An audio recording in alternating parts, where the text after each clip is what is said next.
Really? I only do that, I think, third days doing only this case, because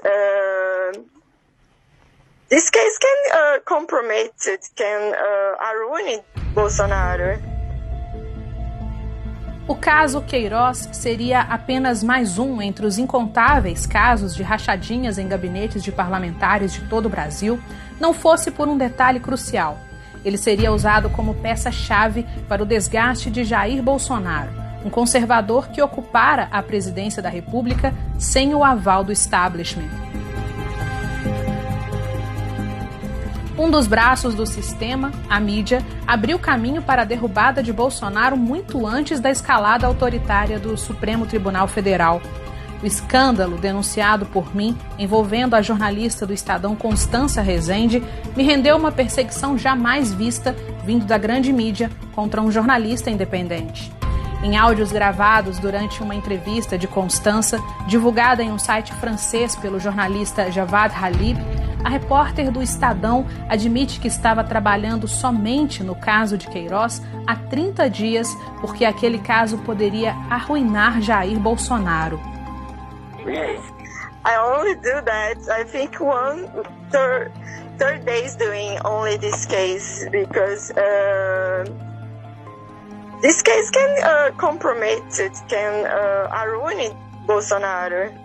Constância ainda diz que o Conselho de Controle de Atividades Financeiras, o COAF, entregou documentos sigilosos para alguns jornalistas. Can I just ask, you said that it's like a financial thing. Is that it's like a government organization or it's like a private one?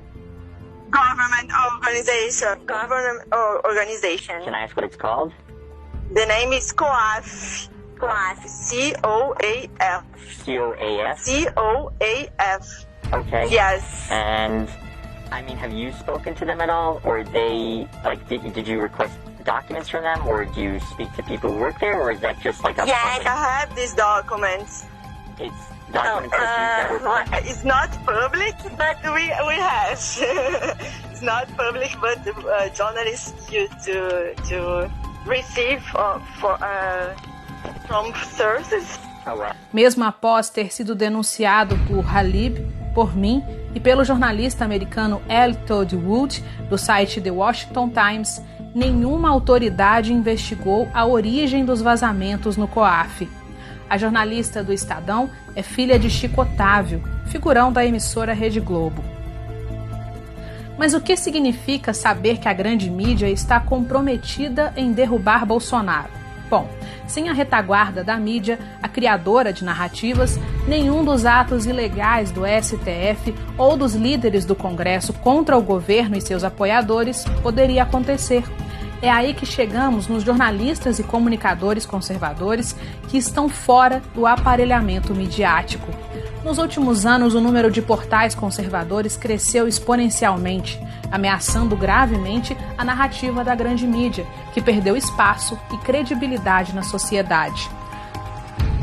Essa comunicação alternativa não representa apenas uma ameaça à mídia, mas a todos os globalistas, comunistas e corruptos que formam o sistema atual, pois para que esses agentes possam agir de forma ilegal, precisam da imprensa aliada para validar as suas ações.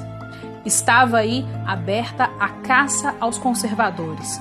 O Congresso abre a CPMI das fake news para deslegitimar qualquer narrativa vinda de comunicadores de direita. Logo depois, o Supremo segue o fio com o inquérito ilegal das fake news. Começa a prender apoiadores do governo, fechar jornais e determinar que a Polícia Federal invada a casa de pessoas comuns. Um atentado à democracia jamais visto na história deste país.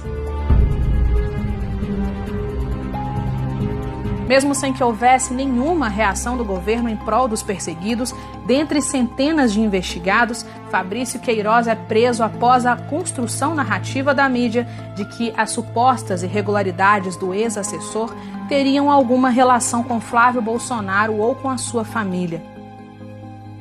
Políticos, narcotraficantes, policiais, empresários, líderes de outras nações, nenhum deles admite a ascensão de cristãos conservadores. Os próximos ataques do sistema serão ainda mais violentos. Os limites do absurdo já foram ultrapassados. A história do Brasil ganha páginas sombrias de uma ditadura que tem apenas um objetivo: aniquilar a verdade. De Belo Horizonte, repórter Fernanda Salles.